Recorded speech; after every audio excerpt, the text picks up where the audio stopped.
सच आखा मेरी तां औकात नहीं कि जिन्ना कीता देवां तैनू मोड़ के।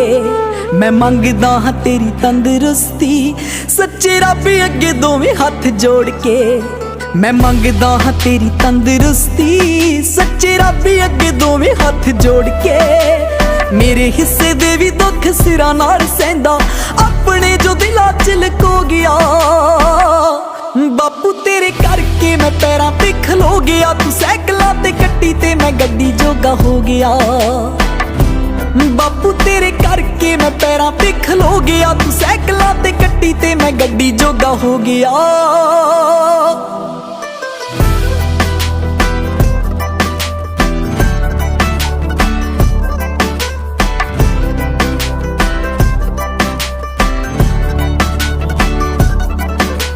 चंदरे गरीबियां दे दिन सी